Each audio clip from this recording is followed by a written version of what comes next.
Hello friends, आप सबका स्वागत है बिग बॉस के अनबायस्ड रिव्यू में। और बिग बॉस का कल का एपिसोड देखकर ऐसा लग रहा था कि हम किसी फिश मार्केट में आ गए हैं, या फिश मार्केट भी उस जगह से काफ़ी बेटर प्लेस है। एक तो इतने सारे लोग और सब एक साथ लड़ रहे थे, झगड़ रहे थे।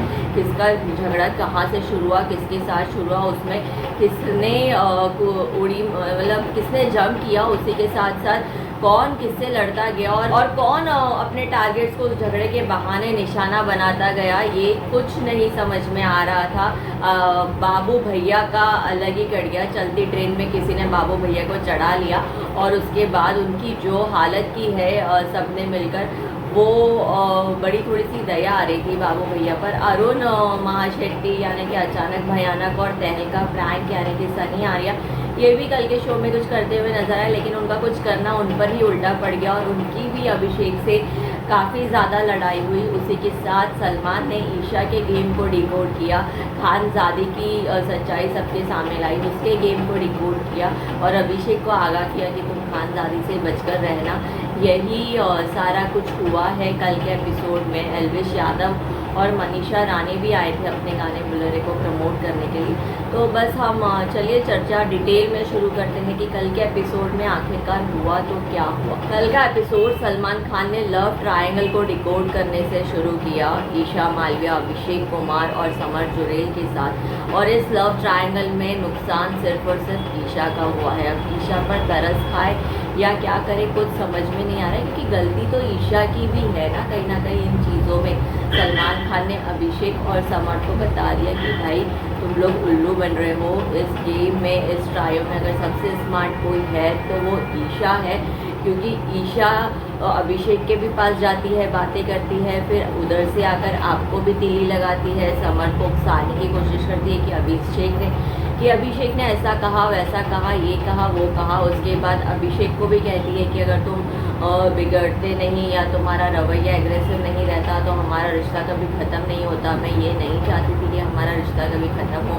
उसके साथ जब अगर अभिषेक कुछ कह देता है तो वो समर जुरेल को आके बताती है और वो दोनों उसके लिए लड़ते हुए नज़र आते हैं। वैसे सलमान ने शायद वो दोनों ईशा की चुगली कर रहे थे, ये क्लिप नहीं देखा, क्योंकि सलमान को ये भी मेंशन करना चाहिए था कि ईशा के पीठ पीछे वो लोग ईशा की चुगली कर रहे हैं और वो लोग ईशा को गेम बनाकर आगे बढ़ रहे हैं,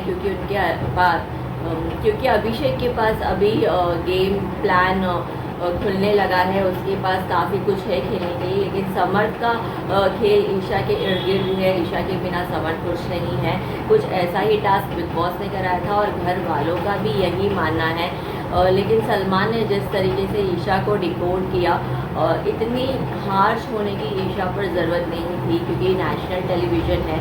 अगर आप इतने समझदार हो कि नेशनल टेलीविज़न पर एक नादान सी लड़की अपना तमाशा बना रही है, तो आप उस तमाशे को बढ़ाकर अपनी शो की टीआरपी के लिए उस लड़की का और ज़्यादा बड़ा तमाशा बनाकर बेच रहे हैं। इसका ध्यान भी मेकर्स को होना चाहिए।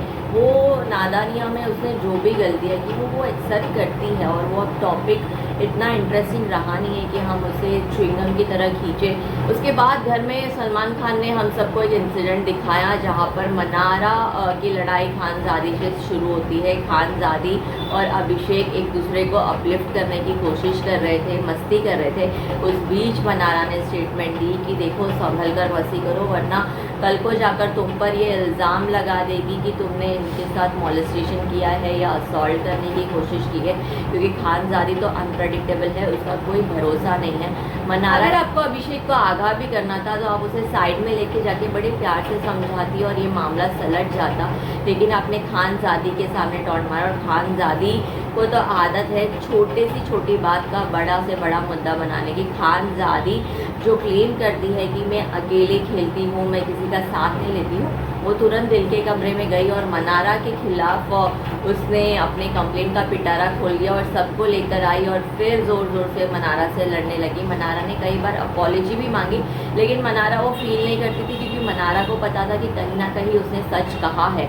लेकिन मुनावर के समझाने पर मनारा मान भी गई कि हाँ ठीक है, जैसी अपॉलॉजी तुम चाहते हो मैं वैसे देने को तैयार हूँ। लेकिन उस पर खानजादी ने कहा मुझे तुम्हारी अपॉलॉजी नहीं चाहिए, तुम ऐसा करो, तुम वैसा करो, मुझसे दूर रहो, मेरे मामले से दूर रहो, मुझ पर टिप्पणी करने की ज़रूरत नहीं है, जोक पास करने की ज़रूरत नहीं है। और खानजादी का वॉल्यूम बढ़ता चला गया। उस भसड़ में घर वाले कूदे। फिर अभिषेक को समझ में नहीं आ रहा था कि मैं इस टॉपिक को डाइवर्ट कैसे करूं, तो उन्होंने ये टॉपिक पूरा का पूरा बाबू भैया की तरफ घुमा दिया कि बाबू भैया खानजादी को भी भड़काता है, मनारा को भी भड़काता है और इन दोनों को एक दूसरे के अगेंस्ट करने की कोशिश कर रहा है। और इस चक्कर में खानजादी का टारगेट बाबू भैया बन गए। उसके बाद मनारा बाबू भैया को कुछ हद तक डिफेंड करने की कोशिश कर रही थी, लेकिन बाबू भैया ने भी शायद कंसर्न दे दिया कि वो ऐसा कुछ करने की वो ऐसा कुछ कर रहे थे कि वो सबके पास जाकर अलग अलग बातें कर रहे थे। तो घर वालों के सामने ये साबित तो हो गया है कि बाबू भैया किसी के दोस्त नहीं है। और बाबू भैया जब टारगेट चल ही रहे थे तो हमारे दोनों क्रैकजैक की जोड़ी, भाई जय वीरू की जोड़ी कह लीजिए, हमारे अरुण महाशेट्टी और सनी आर्या यानी कि तहलका और अचानक भयानक, इन दोनों के दिमाग में आया कि क्यों ना हम भी बहती गंगा में हाथ धो। और वो अनुराग के खिलाफ कुछ बताने के लिए अभिषेक को शायद अकेले में बुलाना चाहते थे, लेकिन अरुण महाशेट्टी का अंदाज़ तो आपको पता है कि वो थोड़ा सा राउडी टोन में बात करते हैं, तो अभिषेक को वो टोन अच्छी नहीं लगी और अभिषेक ने साफ साफ मना कर दिया, तुमको जो भी बताने का इधर बताओ, फ़ायदे की बात हो, नुकसान की बात हो, झगड़े की बात हो, सबके सामने बताओ, मैं तुम्हारे साथ कोई कोने वोनों में नहीं आने वाला हूँ। तो इस चीज़ पर बहस छिड़ी और उसके बाद ये झगड़ा अरुण महाशेट्टी का बनता रह गया। अरुण महाशेट्टी झगड़े के बीच में अपने दोस्त तहलका को यहाँ वहाँ ढूंढ रहे थे कि वो बीच में आएंगे, वो बीच में कूदेंगे, वो भी अरुण का साथ देंगे। और फिर बीच में थोड़ी देर के लिए झगड़ा शांत हुआ और ये देखना थोड़ा फनी था, जहाँ पे अरुण महाशेट्टी ने तहलका से पूछा, अबे इतना बड़ा झगड़ा मैंने कर लिया तो बीच में क्यों नहीं आया? तो तहलका कह रहा था, भाई मैं सही टाइम का वेट कर रहा था। अब सही टाइम का क्या वेट, कौन सा सही टाइम का, जब ये दोनों एक दूसरे पे हाथ उठा देते और शो से बाहर हो जाते, लगता है तब तहलका अपना प्राइम कर कुछ करते। फिर अरुण महाशेट्टी के कहने के बाद तहलका को लगा कि नहीं, मुझे कुछ ना कुछ करना चाहिए, अपने दोस्त को मैं फ्रेंडशिप कैसे प्रूव करूँ। तो वो फिर से चार्जअप होकर अभिषेक के ऊपर आए और उन्होंने उसके बाद अभिषेक के साथ उनका आर्ग्यूमेंट बढ़ गया और उस आर्ग्यूमेंट के बीच उन्होंने एक कुशन उठाया अभिषेक को मारने के लिए और वो कुशन उन्होंने अभिषेक की तरफ फेंका तो नाविद सोल को लग गया और वो इतना बड़ा मुद्दा बन गया। समर्थ अरे उसने तकिया मारा, नाविद सोल को लगी, देखो देखो देखो। और उसके बीच हमारे फनी बाबा नील भट्ट वो कह रहे, नहीं नहीं, तुम ऐसे किसी को तकिया नहीं मार सकते। अरे भैया, तकिया मारा है, कांच नहीं मारा है, या कोई डंडा नहीं मारा है, या चाकू नहीं मारा है तो इतना बड़ा चोट लग सके। उसके बाद तकिए से नाविद सोल को क्या ही चोट लग गई होगी। हालांकि फेंकने का जो तरीका था वो नापसंद आ सकता है, लेकिन तकिए से चोट लगना इतना बड़ा कोई मुद्दा नहीं था, उसको किसी ने तवज्जो नहीं दिया। फिर उस झगड़े के बीच में बहती गंगा में हाथ धोने के लिए मनस्वी मगामी भी पहुंची और मनस्वी मगामी और यूके राइडर की बहस देखकर और उनका झगड़ा देखकर हमें काफ़ी हंसी आ रही थी। ये दोनों एक स्टेट को लेकर झगड़ा कर रहे हैं कि उत्तराखंड का मैं हूँ, तुम कैसे दावा कर सकती हो। और बाबू भैया यानी कि यूके 07 राइडर ने सबको ये कहा भी है कि वो उत्तराखंड से नहीं है, उसका सिर्फ ननिहाल उत्तराखंड से है, तो वो उत्तराखंड से होने का दावा कैसे कर सकती है। उत्तराखंड पे क्या ट्रेडमार्क लगा दिया है बाबू भैया आपने कि आपके अलावा उत्तराखंड को कोई भी अपना नहीं कह सकता है। ये तो बड़ी बचकांड वाली बात है। मतलब ये एक्चुअली अभी प्री प्राइमरी वाले बच्चे ऐसे झगड़ा करते हैं, ये मेरा ये मेरा ये मेरा ये मेरा ये मेरा, कुछ ऐसे ही हमें बाबू भैया में भी बचपना नज़र आता है, क्योंकि उन्हें खुद पता नहीं चलता कि वो किस मुद्दे पर लड़ रहे हैं, किस मुद्दे को कितना तवज्जो देना चाहिए,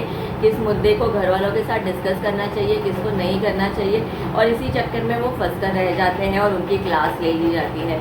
और मनस्वी मगामी का भी यही मुद्दा था, तुम कैसे बोल सकते हो उत्तराखंड मेरा नहीं है। और इस फालतू सी लड़ाई में वो एक दूसरे को गालियाँ दिए जा रहे थे और बाबू भैया जो आक्रोश में आए थे, लगता है चिल्लाते चिल्लाते झगड़े के बीच में उनका गला बैठ गया था। और ये फिश मार्केट में एक्चुअली समझ में नहीं आ रहा था कौन सही है कौन गलत है, किसने किस पे क्या इल्ज़ाम लगाया है, कौन क्या कहना चाहता है। और दूर से हमारे जो 3 दर्शक हैं वो इस झगड़े का मज़ा ले रहे थे और कमेंट्री दे रहे थे है विकी बाबा सबके पास जाएंगे और अलग अलग सबको ज्ञान बांटेंगे, अलग अलग कोनों में बांटेंगे। और ये दर्शक कोई और नहीं बल्कि ऐश्वर्या, जिन्ना वोरा और रिंकू धवन थी। वो अपना अलग ही एनालाइज कर रहे थे दूर से झगड़ों को, उन्होंने बीच में पढ़ना ज़रूरी नहीं समझा और वो काफ़ी हद तक सही भी था, क्योंकि वहाँ पर ऑलरेडी इतना केओस चल रहा था कि उधर जो लोग थे उन्हें ही समझ में नहीं आ रहा था कि वो क्या कर रहे हैं। लेकिन विकी भैया ने फिर भी अपना इनपुट देते हुए बीच बचाव करने की कोशिश की। इन सब मामलों से अंकिता गायब रही। कल के शो में अंकिता इतना ज़्यादा नज़र नहीं आई, मुनावर चीज़ों को हैंडल करते हुए नज़र आए। उसके बाद सलमान खान ने खानजादी के इस झगड़े को पकड़कर खानजादी के गेम को भी डिकोड करने की कोशिश की, जो खानजादी क्लेम करती है कि मैं अकेले इस गेम में खेलती हूँ, मेरे को कोई सपोर्ट नहीं करता है। उस क्लेम को सलमान खान ने झुठला दिया। साथ ही साथ सलमान खान ने खानजादी की पोल भी खोली कि भाई ये साथ ही साथ सलमान खान ने खानजादी की पोल भी खोली कि भाई अभिषेक इससे बचकर रहना, ये तुम्हारे पीठ पीछे लोगों को कहती है कि वो तुमसे अनकंफर्टेबल महसूस करती है। अरुण और सनी आर्या से इसने ये बात कही तो अभिषेक ने सलमान के इस मैसेज को गलत समझ लिया, उसे खानजादी से कन्फ्रंट करना चाहिए। तो वो उल्टा अपना गुस्सा जो उनके मन में अरुण महाशेट्टी और सनी आर्या के लिए था उसको कंटिन्यू करते हुए उन पर चार्जअप हुए। हालांकि यहाँ पर उसे खानजादी के ऊपर चार्जअप होना चाहिए था, उससे कन्फ्रंट करना चाहिए था कि तुम खुद मुझसे इतनी मस्ती करती हो, तुम कैसे कह सकती हो कि तुम मेरे साथ कंफर्टेबल नहीं हो। हालांकि ये पुष्टि सलमान खान ने की और खानजादी ने कहा कि वो अभिषेक के साथ कंफर्टेबल है मस्ती करने में, लेकिन अभिषेक को ये हिंट मिल चुका है, उसे अब संभल कर रहने की ज़रूरत है। हमें शो के एंड में एल्विश यादव और मनीषा रानी भी नज़र आए सलमान के साथ स्टेज पर, और मनीषा रानी वही मैजिक क्रिएट करने की कोशिश कर रही थी, लेकिन वो मैजिक हम बिग बॉस OTT में काफ़ी देख चुके हैं, तो वो हमें इतना प्लीजिंग या सरप्राइजिंग या एंटरटेनिंग नहीं लगा जो वो सलमान के साथ फ्लर्ट कर रही थी। लेकिन डांस करते वक्त उन्होंने जो सलमान को कोनी मारी है और जो मनीषा रानी ने गुफअप की है वो तो भाई बड़ा ही मज़ेदार था। लेकिन साथ ही साथ सलमान खान ने अभिषेक की भी बात एल्विश यादव से स्टेज पर छेड़ ही दी और एल्विश ने कहा कि मैंने उनसे कहा है कि भैया ट्रॉफी ले लो, लेकिन ये हेट्रेड फैलाना छोड़ दो। लेकिन अब हर किसी की अपनी पर्सनालिटी है, क्या कर सकते हैं। इस बात को काटते हुए फिर मनीषा रानी बीच में कूदी और फ़नी से कॉन्वर्सेशन को फ़नी बनाने की कोशिश की और इसी नोट पर शो ख़त्म हुआ। अब आज सलमान खान क्या कुछ करते हैं, अंकिता विकी की क्लास लेते हुए नज़र आने वाले हैं। शायद ऐश्वर्या को भी ये सलमान खान से डोज मिलने वाला है। तो आज के वीकेंड के वार का अपडेट और रिव्यू भी हम आपको बताएंगे। अगर आपको मेरा आज का रिव्यू पसंद आया है तो प्लीज़ मेरे चैनल को लाइक, सब्सक्राइब और शेयर ज़रूर कीजिए।